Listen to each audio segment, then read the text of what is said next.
大家好，欢迎收看今天的面具人。今天来和大家说几个国际上面的新闻啊，当然了，也都是和共产党有关系的。来看今天的标题，哎呀妈呀，欧洲抖音玩出人命，欧盟誓言报仇，联合美国共商灭共方案武统逼近，拜登正面打脸，共军一年380次飞机绕台，一次性派出了13架战机。那今天要讲的标题中的事儿啊，面具人之前也都多多少少预测过的。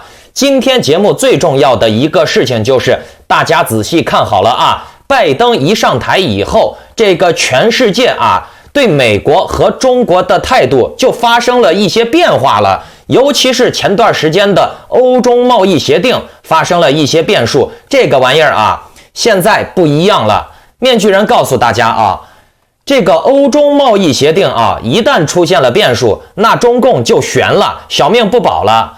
今天呀，咱们一件事一件事的来说，标题的信息量比较大嘛，咱们详细的来说。你看看，面具人一早就说过，抖音这个玩意儿啊，有问题，不安全。结果呢，果然闹出问题了，欧洲的抖音玩出事儿了，玩出人命了。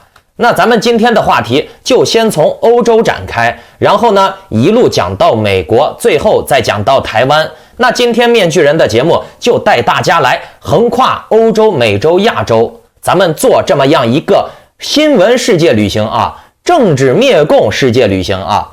先来说说这个欧洲的抖音闹出人命的事情啊，有些单词呢比较敏感，面具人就用其他的谐音字来代替，你们懂是那个意思就行了。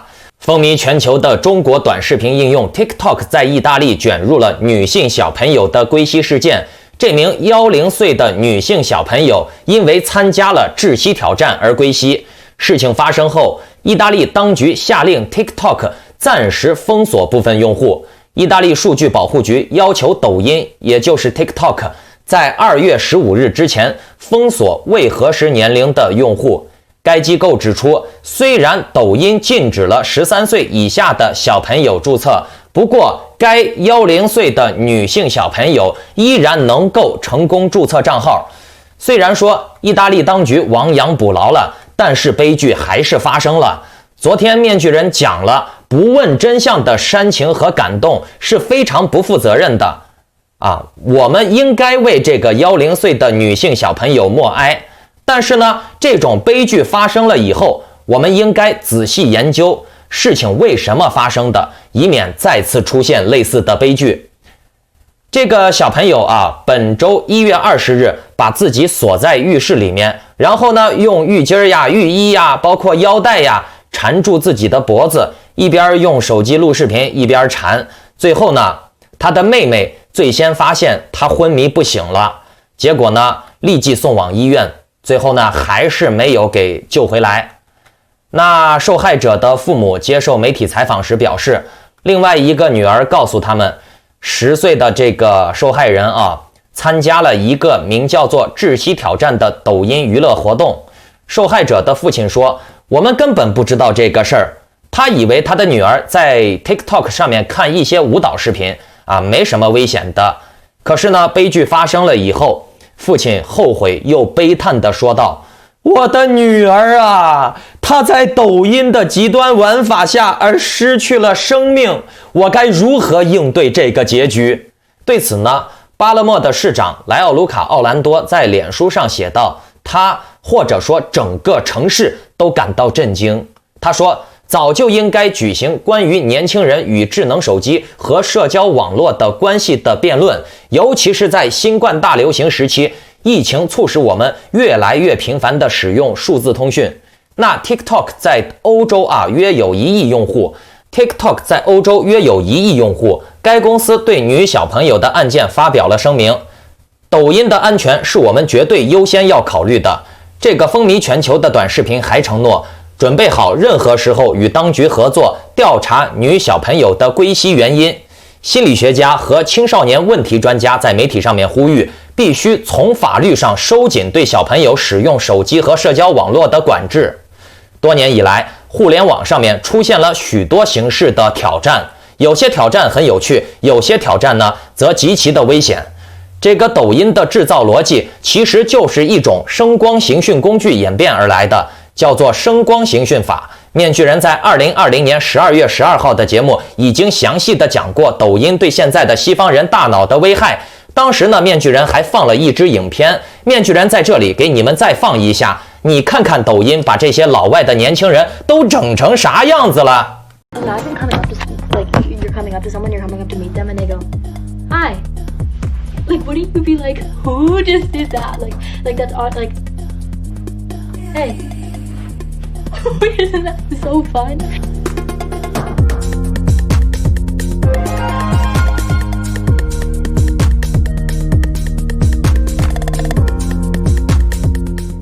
Okay, stop. Look how freaking cool this is that I started doing, and I'm doing it like way too often. Okay, so you like do. Okay, I'll show you because it's freaking cool. Hi. Oh. Okay. Nice. But you just delay your words after you mouth them, so it looks like imagine coming up to, like, you're coming up to someone, you're coming up to meet them, and they go, "Hi." Like, wouldn't you be like, who just did that? Like that's odd. Like, hey, isn't that so fun? I just saw this girl do this thing where she made herself look like she's glitching by saying, you know how you can like talk under, like, without moving your mouth, like, hi, like that. If you do that but you mouth the words a second before, so imagine walking up to your friend like, hi, and they're like, what the f*** you just, where did that come from? Or like, hey. Hey! So a lot of people are asking about how I did the lagging voice thing, and they want a tutorial, and all I can say is, like, find words that don't make your lips touch, like hi and hey. Like, I'm not that good with ventriloquism. I can't do crazy, like, cool songs like that, but if you can go, hey, and I also promise it's not a voiceover, like, there's no one else in the room, this is my voice.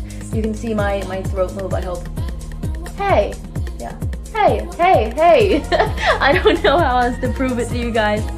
Did you guys know you can actually glitch in real life? It's kind of crazy. I just saw this video and it's like you mind the word and then you like say it at a delayed time. So for example, you would be like, hello. It's kind of crazy, right? You know, I think I'm pretty good at it. Like, I've tried doing ventriloquism, whatever that word is, a lot, so I can actually do sentences. So you can be like, hey, how are you doing? It's kind of wild, I know. Okay, so guys, you know, try it out. It's pretty cool. So, bye. You can glitch in real life and freak people to freak out. So basically, you lip say what you're gonna say. So if you're gonna say hi, you go underneath your mouth right here, you go, hi. Hi, how are you? I'm great, how are you? Some form of puppetry. Hi guys, my name is Greg. And the end result is, hi. Or, hey, I'm a human glitch. 看完了吧？视频里面那第一个女的长得还有点像凯伦吉兰啊！哎，面具人，我第一眼看到的时候，我还差点认错了。面具人在12月12号的有关抖音的节目，把抖音的危害已经讲得很明白了。大家感兴趣的可以回去再恶补一下那期的节目啊。在这里，面具人我想说一下，你抖音作为娱乐平台，你确实涉及了千家万户。如果你确实不能避免一些年纪较小的人玩这个软件，那你就要审核你平台里面的内容，比如煽动危险暴力的行为，对不对？那要是按照轮子、民运这些人的说法，不让发煽动暴力的内容，就是破坏了他们的言论自由。那这个事儿啊，就是面具人我之前一直强调的，这个媒体公司它必须要监督自己平台的内容，不监督闹出危险了，谁来负责？你江峰负责还是你文昭负责？你们不是说了吗？我在平台上说什么发什么都是我自己的自由，言论自由，对吧？那你文昭有种在平台上面上传几个毛片试试，对不对？敢不敢？有种你就传嘛，在你油管上面传毛片啊！更别说像这种带有危险行为的事情，比如什么窒息比赛、极限泳宁的爬高这种可能会威胁别人生命安全的事情，肯定要禁止了，对不对？哦，你看抖音在欧洲至少有1亿多的用户，咱们想象一下啊，如果中国和欧洲真的开战了，共产党直接通过抖音发送一些脑控的内容，比如煽动人们自我归西，煽动人们上街去打砸抢，他就直接可以让这些人造成重大伤亡。那共产党厉害了呀，可以不费一枪一炮就对敌国造成重大损伤呀，你说厉害不厉害？西方现在确实应该审视一下，自己引进了这么多的中资企业，除了通过勾兑的早期确实带来了一些短期的利益，可是长期来看呢，却牺牲了自己国家的发展前途，以及让自己的人民面临着被共产党窃取隐私、谋财害命的下场，对不对？西方呀，确实应该思考一下这个问题了。那么为什么抖音能够在西方如此的火爆呢？面具人之前讲过抖音的运行逻辑，这次呢再给大家补充一下抖音让人上瘾的原因。其实呀，这和我们的大脑结构有关。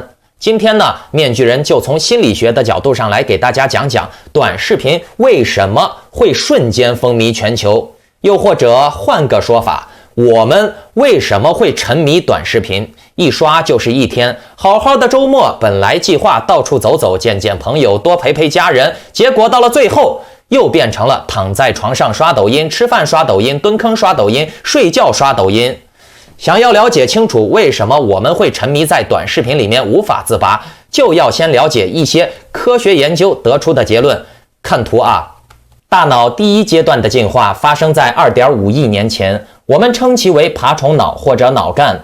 爬虫脑在 2.5 亿年前便停止了进化，因此人体的爬虫脑和所有爬虫类的大脑在本质上并没有什么区别，是不受意志控制的。它冲动并且带有强迫性，其中包含的程序是死板的回应。爬虫脑的演化是为了生存，因此呢，它主要控制了生命的基本功能，比如心跳、呼吸、打架、逃命、进食和繁殖等功能，而不包含感情。简单的来说，爬虫脑的存在是最原始的，最控制我们人类欲望的。第二阶段与第三阶段演化的是哺乳脑与皮质脑，这些区域控制的比较复杂，这里呢就不多讲，咱们只讲这个爬虫脑。这类大脑是永远不会深度思考的大脑。面具人想问大家一个问题啊，结合你们自己的生活经验来看，当人们有空闲时间的时候，人们会选择去思考例如社会体制、情感、经济这样复杂的问题，还是会去打开抖音、王者荣耀玩一玩、刷一刷？如果你是前者，我十分钦佩你，因为你克服了生物的本能，我觉得你离成功也就只差时间的积累了。如果你是后者，那么说明你现在更多的是在基于生物本能而进行的行为。我们的大脑约占人体体重重量的 2%， 消耗的能量却达到了人体能量消耗的 20% 以上。那么在这种情况下，出于对人体的保护，大脑往往会暗示你别思考了，再思考能量就不够用了。好，咱们顺着这个逻辑，我们继续思考对，思考，辛苦大家耗费脑能量了。大家再思考一个问题短视频的特点是什么？内容精彩，剧情紧凑，成本低廉。其实短视频的特点太多了，比如搞笑呀、煽情呀、励志呀，各种元素都有。但是呢，这些原因真的是让人沉迷其中的根本原因吗？观众朋友们，根据刚才我们讲的上述2点的科学研究咱们串联起来，你能想到为什么短视频让人沉迷其中了吗？其实呀，我们的大脑是懒惰的，是想要轻松一点保存能量的，是不想思考的。这是我们的原始生物属性决定的。其次呢，我们的爬虫脑是首先演化的，是控制原始欲望的。这种演化也固定了，没办法再进一步了。其他的大脑区域才是负责深度思考的东西。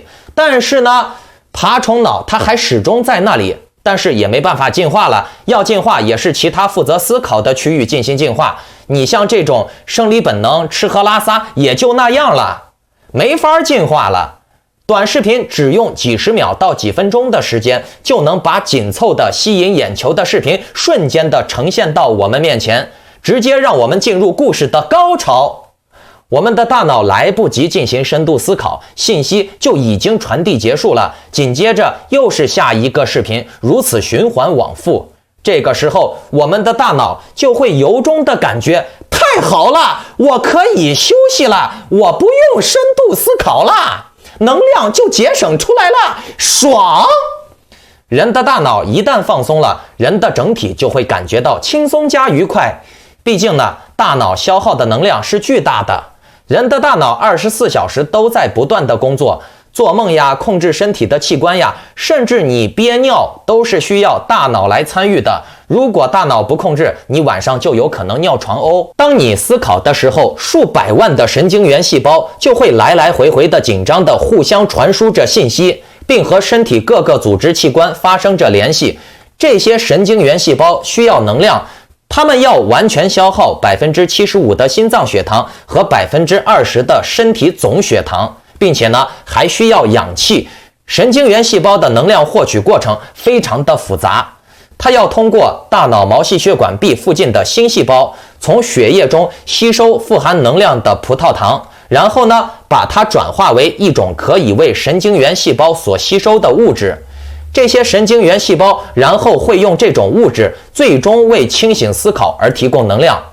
大脑某个区域需要的能量越多，这个地方需要分解的葡萄糖也就越多。因此呢，如果你在使劲的思考某个东西，那么大脑前叶的神经元细胞就会燃烧分解掉更多的葡萄糖。给大家举个例子，人的大脑要维持自己的存活，每分钟就需要消耗 0.1 卡路里的热量。而你走在路上，你的整个身体每分钟大约仅需要消耗4卡路里的热量。人在处于运动状态，每分钟则需要10卡路里的热量。可是当你在思考的时候，你的大脑每分钟则需要消耗 1.5 卡路里的热量。厉害吧？整个身体运动时只消耗10卡路里1分钟，大脑光是思考就要消耗 1.5 卡路里1分钟。这也就是为什么网上传言说大脑思考就能点亮灯泡，不是没有道理的。所以呢，你看很多脑力劳动者非常的不修边幅，也不是没有道理的。因为思考会很累，他们真的可能没精力去收拾自己，或者是收拾周围。正是因为人思考会很累，再加上动物的自我保护机制，才让人们非常的沉迷于这种洗脑放松的状态。其实通过抖音加上中共越来越大的扩张野心，已经引起了欧洲方面对中共的警觉，而拜登的团结西方的策略也再度让欧洲燃起了和美国团结的兴趣。那接下来的旅途就要从欧洲到美洲了。德国这边的智库呼吁美欧重启贸易谈判，以共同应对中国的威胁。在欧盟和美国应对中共这种问题的观点上，面具人的看法和那些民主大师都是完全不一样的。中国现在掌握着世界的工厂、劳动力、制造业和市场，如果不考虑这些问题，强行的和中共硬刚，最终受害的是两国的百姓。你中国的百姓受害，人家管不着，但是人家欧洲、美洲的这些民主国家的百姓受害了，人家选民可就不干了。那这些领导人就会被选下台的，乌纱帽饭碗就不保了。所以你说要这些西方的政客放下一切，什么都不管了，就是和你反共，那也不现实。人家要考虑自己的饭碗，要考虑自己的人民，对吧？但是呢，他们也会逐步的寻找抑制中共，或者是消除中共绑架威胁的办法的。毕竟这个问题到了他们不得不面对的时候了。有专家呼吁欧盟应尽快发起倡议，和美国开启新的自由贸易协议谈判。德国经济研究所主任弗拉彻认为，虽然之前欧盟和中国达成了投资协议，但是呢，中国总是要按照自己的规则办事儿，中国不信守承诺，而欧盟呢，则应该和美国就共同的游戏规则达成共识。随着美国新政府的上任，德国修复和推进跨大西洋关系的呼声也越来越高。德国经济研究所 DIW 呼吁欧盟尽快发出倡议，与美国签订一份新的自由贸易协定。该机构的主任弗拉彻在接受周六出版的《奥格斯堡汇报》时采访说，我们应该和新一届的美国政府就如何应对中国而达成一致的共识。为此呢，欧洲需要致力于和美国达成一份新的贸易协定。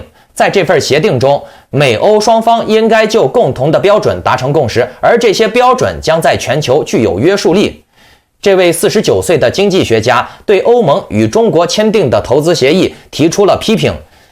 他说，相关的协议文件在周五刚刚对外发布，与中国达成协定虽然很重要，但是中国总是按自己的规则办事，不遵守承诺。弗拉彻强调，这份中欧协定并不是什么了不起的大成就，因为签订双方并不处于平等地位，各个国家的经济条件也存在很大的差异。他认为，对于欧洲来说，最好的战略就是在强有力的跨大西洋伙伴关系助力之下。面具人，我和这位经济大师的观点是一致的。你贸然和中共搞深度的双边关系，反而会给机会让中共越来越扩张，让中共越来越强，而你自己反而越来越依赖中共。到时候呢，你就会被中共掐得死死的，你的劳动力、制造业、运输、经济市场全部都掌握在中共手里，等于中共最后统一江湖了，就跟我们澳洲一样被中共制裁。那你看现在中共就是嘛，对澳洲、对墨西哥想制裁谁就制裁谁，因为他掌握市场，他掌握制造业，他掌握经济，不是他离不开你，是你离不开他。欧盟和中国在2020年末就双边投资协定达成了一致，习近平方面希望赶在拜登上任之前达成协定，而这正是寻求联欧抗中的拜登团队所不希望看到的结果。在12月22日，当时已经被指定为新政府国家安全顾问的沙利文在推特上面表示，拜登哈里斯政府将会十分欢迎及早的与我们的欧洲伙伴开展磋商，讨论我们对于中国经济行为的共同担忧。不过呢，来自美国方面的踩刹车行动最终没有能够阻止中欧投资协定的达成，这个中欧投资协定还是签下来了。面具人，我觉得签了也好啊，欧盟也可以学习近平呀。到时候这个协定就是历史性文件啊，我签了可以不执行嘛，对不对？同样的，欧盟有了这份中欧投资协定，在与美国谈判的时候会更有谈判的资本。其实奥巴马还有一个跨大西洋贸易与投资伙伴协定 TTIP， 这个是前总统奥巴马任内和欧盟共同发起的倡议。从2013年到2014年，欧盟曾与美国就此协定进行过多轮的谈判，但是双方存在的分歧比较大，所以呢一直谈也没有谈成，一直拖到那儿。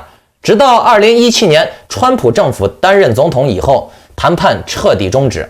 弗拉彻认为，在拜登政府上台之后，如果美欧双方能够启动一项新的倡议来取代 TTIP， 将会使得欧盟在面对中国的时候更有底气。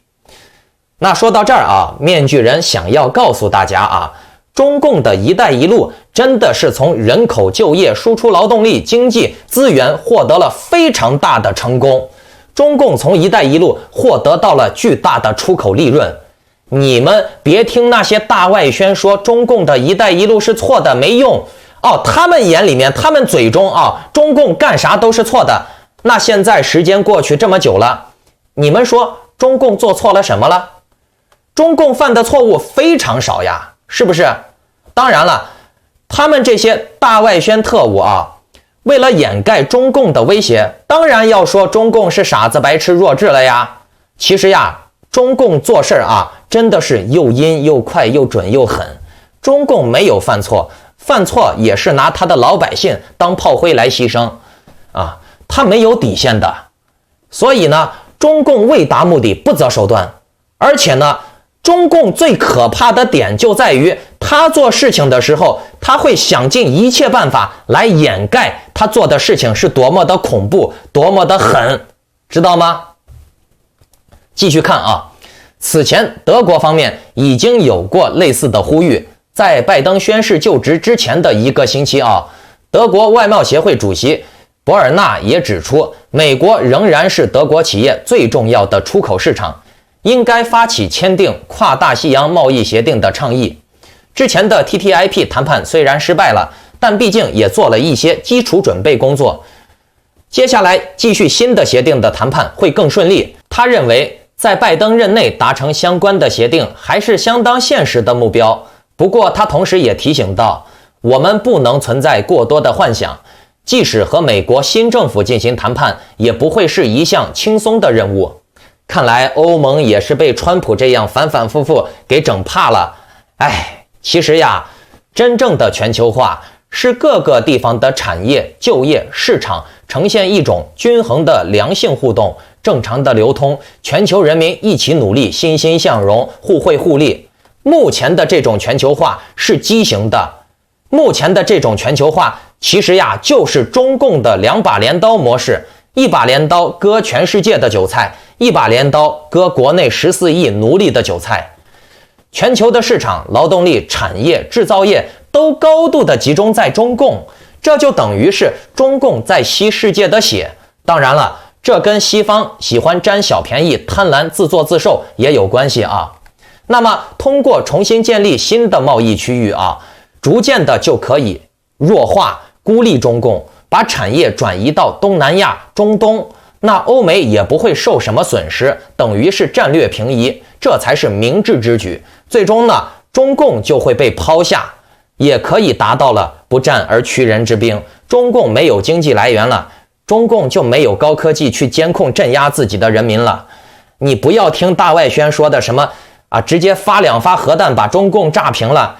你觉得美国能发核弹还是中共能发核弹？打仗不要死人吗？是美国愿意死人还是中共愿意死人？还是说你愿意扛枪上阵？对不对？打仗这是最没有办法的办法，能通过其他的问题解决，任何一个国家领导人都不会选择打仗的，懂了没？打仗是最后的办法，没有说哪一个领导人上来就给你扔核弹的，懂不懂？他金正恩再疯狂，他金正恩也就是耍耍嘴炮，然后要点饭吃，他也没有说给别人谁发2发核弹，对不对？射2下，他敢吗？好了，这是美洲，然后呢，我们的全球灭共之旅就要进入到终点站了，亚洲的民主灯塔至少大家都是这么称呼的嘛。来到台湾，台湾最近不好受啊。正当萧美琴鼓吹拜登政府给台湾了7、9年以来最高的待遇的时候，甚至说拜登政府要跟台湾建交，这么些消息都已经传得满天飞的时候面具人前天就说过，绑架民主党会激怒拜登政府的。你台湾吹得这么大尤其是你当局在这吹于是呢，美国正面的打脸来了。美国国务院发言人普莱斯23日发表声明表示，美国注意到并关切中国大陆正试图威吓邻国的模式，也包括台湾。我们呼吁北京停止在军事、外交、经济上对台湾施压，而是与台湾的民选代表进行有意义的对话。声明指出，美国将与印太地区的盟友和盟邦站在一起，推进我们共同拥有的繁荣、安全和价值，包括与民主的台湾深化关系。美国将在符合台湾人民的期望与最佳利益下，继续支持和平解决两岸议题。美国维持其在3个公报、台湾关系法和6大保证中提出的长期承诺。我们将继续协助台湾维持足够的自卫能力。我们对台湾的承诺坚如磐石，这对于维持海峡两岸和整个区域的和平稳定有贡献。划重点这里面拜登政府说的是与台湾的民选代表进行有意义的对话。民选代表这里面说的是民选代表，不是台湾领导人，懂了没？并且呢，美国表示我们愿意与民主的台湾深化关系，听懂了没？民主党明确的说，我们只愿意和民主的台湾那意思就是独裁的台湾我们就不跟你深化关系了。面具人，我想说台湾这次错在选前深度参与美国的政治，造谣民主党，甚至花钱买东西给川普拉票，选后呢又妄图反清复明，还要求见即将卸任的蓬佩奥的手下，做这种完全没有现实意义的政治作秀。然后呢，人家拜登明明没有邀请你，你自己买版面、买新闻绑架拜登，结果呢，你看被美国的国务院发言人正面打脸了，爽不爽？面具人我就想说啊，台湾其实应该学一学菲律宾啊，知道自己的筹码在哪儿，知道如何对待美国和中国，尤其是对待美国，不管是民主党还是共和党，他们都是美国，而不是你台湾当局的那种思想，党派思维，拉一派打一派。你好像觉得你只拉拢美国当中的一个党派，你就等于跟美国建交了，或者说是美国就跟你铁了。你这完全都是那种小农经济、农村思维，没见过世面的思维，你不懂西方。美国两党是轮流执政的啊，你难道是全部的赌注压到这个党，而把另外一个党往死的得罪？那你就祈祷上帝不要让那另外一个党上台，让另外一个党上台，他还不得找你算账啊，对不对？那最近这个北京继续骚扰台湾啊，感觉是要武统了，是不是？但是面具人，我给你们揭一个大秘密啊，共军骚扰台湾最终的目的是什么？你听我给你说啊，北京其实在2020年就已经非常大频率的去派军机骚扰台湾。根据台湾国防部表示啊，中共军机在2020年持续骚扰台湾西南空域超过380架次。台湾国防部10月5日首次公布，2020年已经派遣空中战巡共4132架次。如果升空成本按每小时100万台币计算，仅空军升空一项今年就已经耗资41亿台币，约合1.42亿美元。值得注意的是，台湾空军今年还折损了4架军机，最近的一次发生在11月中旬，台湾空军一架 F-16 战机起飞后不久就在花莲海外失联，总统蔡英文随后就表示 F-16 全面停飞。别急，还没完呢。台湾的国防部周六公布了最新的军事动态，共军周六派遣了1架运8反潜机、8架轰6K 机和4架歼16机进入了台湾的西南防空识别区。台湾的空军紧急派遣空中巡逻兵拦截，使用广播驱离，并以防空飞弹进行追踪。台湾媒体也报道称，共军军机在周六短时间内密集扰台，2个小时内就进入了台湾西南航空区域了7次。这里面具人给大家划重点，咱们来冷静的思考一下，好不好？台湾方面2020年已派遣空中战巡共计4132架次，如果升空成本以每小时100万台币计算，仅空军升空一项今年以来已耗资41亿台币，约合为1.42亿美元。那这么多的钱从哪里来呢？当然是台湾人民身上啦。台湾的劳动人口为1000万左右，41亿台币分担到每个劳动人口身上也是不小的数字，并且呢，中共会加大这种骚扰，增加台湾的经济消耗，增大台湾人的经济压力。那人的压力大了以后，就有可能会出现精神病，甚至变态。但是面具人，我告诉你们，中共不会武统，打死他都不会武统。中共会用文攻武吓，非常贴切文攻武吓，记住了，让台湾自己玩死自己。比如内斗内耗，然后呢用网军带节奏，制造对立。比如说带节奏，说什么台湾要走保守主义，台湾要反全球化，并且呢在台湾搞民粹反制，逆淘汰。逼走有可能对社会做出贡献的聪明人，只留下傻子，再用阴谋论让台湾不停地犯错，最终让台湾慢慢地进入到经济人口的崩溃中。最后呢，面具人问台湾人一句话你诚心的回答，你快饿死的时候，你脑子里面想的是统独问题，还是吃一口肉包子的问题？这就是共产党的终极大杀招。其实不用武统，让台湾人陷入到这种癫狂民粹反制下去自己互斗，自己就能把自己玩死了。你也别说中共自己把自己玩死了，你看台湾目前这种状态，人斗人，最终是谁先自己把自己玩死呢？对不对？共产党他输得起呀，你别说飞机飞100次了，飞10000次，他无非就是从老百姓身上割韭菜。但是呢，中共的韭菜多呀，你台湾的韭菜田太小了，也没几根韭菜呀，你们这些韭菜割得起吗？你们扛得住吗？这就是中共的战术呀，他玩的就是拳头大欺负拳头小的。而且呀，就这台湾还要反全球化，还要走孤立主义，还要走这个保守主义。面具人我在墙外这几年啊，听到过的最傻逼的话就是台湾人说自己要走保守主义，台湾人说自己要反全球化。那你走了保守主义了，你反了全球化了，你的商品卖给谁？你的外贸从哪儿来啊？这就是面具人我他妈的这辈子听到过最傻逼的话之一啊，甚至没有之一。你台湾人保守主义了，反了全球化了，你台湾人还怎么活？你的水果，你的这个肉农产品，你的这个就业，你的这个劳动力还怎么去贸易啊？闭上门来跟朝鲜一样搞这个内循环是不？学习近平搞内循环是不是？是还是不是？